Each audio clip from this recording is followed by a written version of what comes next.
Assalamualaikum warahmatullahi wabarakatuh. Pada video ini saya akan menjelaskan tentang sistem pencernaan pada manusia. Adapun sebab topiknya yang pertama yaitu saluran pencernaan, yang kedua kelenjar pencernaan, yang ketiga kelainan pada sistem pencernaan. Sebelum masuk kepada materi, apakah kalian sudah tahu apa itu pencernaan makanan? Pencernaan makanan adalah suatu proses mengubah makanan dari yang ukuran besar menjadi ukuran yang lebih kecil dan halus, serta memecah molekul zat yang berukuran kompleks menjadi zat yang sederhana dengan menggunakan enzim dan organ-organ pencernaan.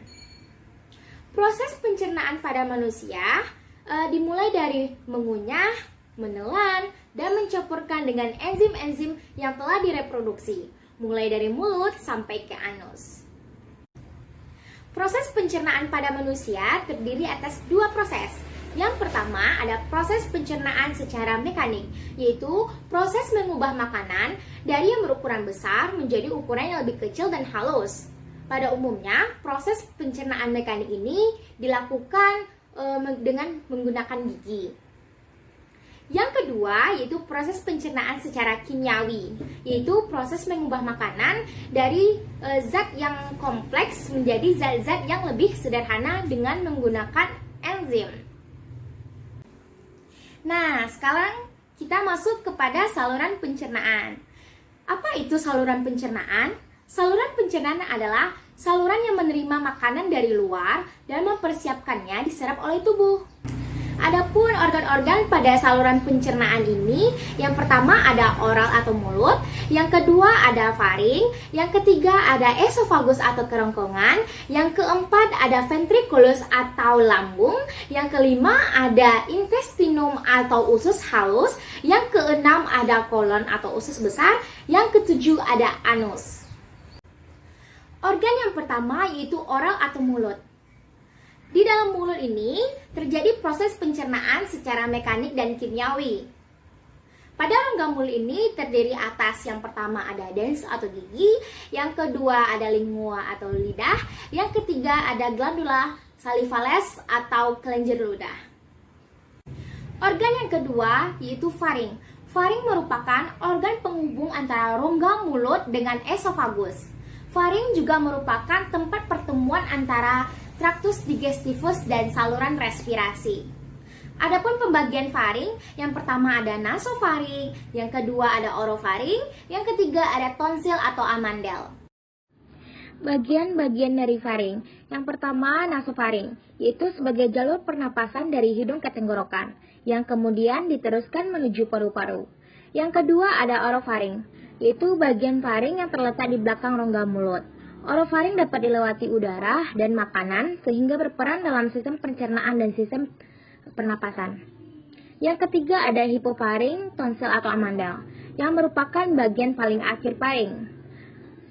Pada bagian ini merupakan tempat bertemunya saluran pernapasan dan saluran pencernaan. Organ yang ketiga yaitu esofagus atau kerongkongan. Esofagus atau kerongkongan merupakan saluran penghubung antara rongga mulut dan ventriculus. Adapun fungsi dari esofagus ini yaitu sebagai jalan makanan yang telah dikunyah dari mulut menuju ventriculus. Esofagus ini memiliki 3 lapisan. Yang pertama, tunika mukosa, yaitu menghasilkan mukus atau lendir. Yang kedua yaitu tunika submukosa, yaitu terdapat jaringan ikat kolagen dan elastis. Yang ketiga ada tunika muscularis, yaitu mengandung otot polos dan jaringan ikat. Organ yang keempat yaitu ventriculus atau lambung.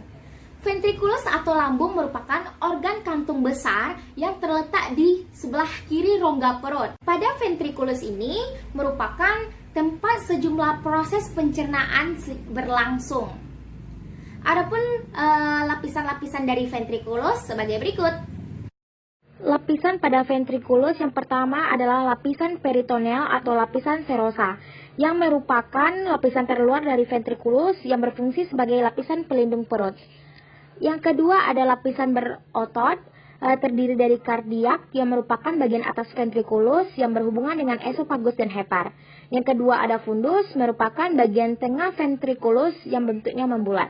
Yang ketiga ada pylorus, merupakan bagian bawah ventriculus yang berhubungan dengan intestinum tenue.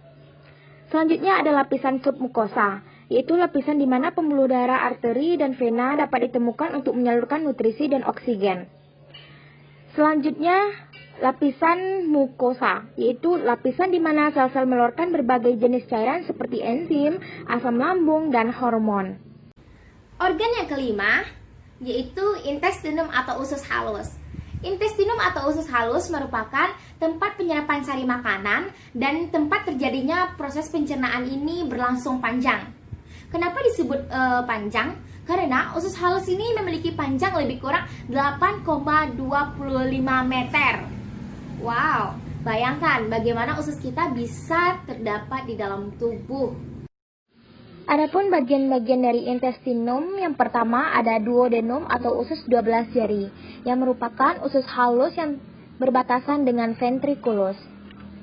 Yang kedua ada jejunum atau usus kosong, merupakan usus halus yang berbatasan langsung dengan duodenum dan ileum. Yang ketiga ada ileum atau usus penyerapan, yang merupakan usus halus yang berbatasan dengan jejunum dan intestinum crassum. Disinilah terjadi penyerapan sari-sari makanan. Organ yang keenam yaitu kolon atau usus besar. Kolon atau usus besar merupakan saluran panjang yang mengalami penyempitan dan penonjolan serta terusan dari usus halus atau intestinum ini tadi. Panjang kolon ini lebih kurang 1,5 meter dan lebarnya kira-kira 5-6 cm. Adapun bagian-bagian dari kolon sebagai berikut. Bagian-bagian dari usus besar yang pertama ada sekum, yang merupakan pertemuan antara usus halus dengan usus besar. Pada bagian ujung sekum ini terdapat tonjolan kecil yang disebut umbai cacing atau appendix dengan panjang 6 cm. Yang kedua ada usus buntu atau appendix, yaitu suatu kantong yang terhubung dengan usus penyerapan serta bagian kolon menanjak dari usus besar.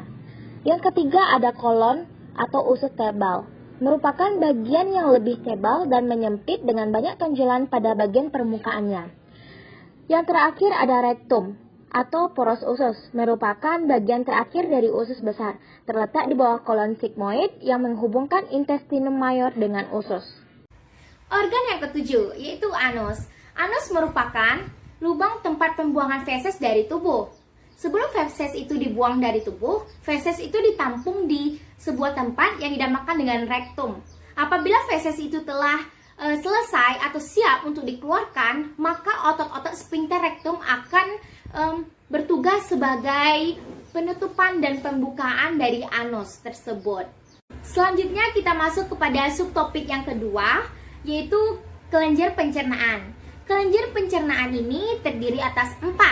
Yang pertama ada hepar atau hati, yang kedua ada ren atau ginjal, yang ketiga ada pankreas, yang keempat ada gallbladder atau kandung empedu.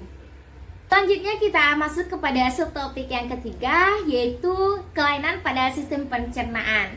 Adapun kelainan pada sistem pencernaan ini, yang pertama yaitu parotitis atau penyakit gondong.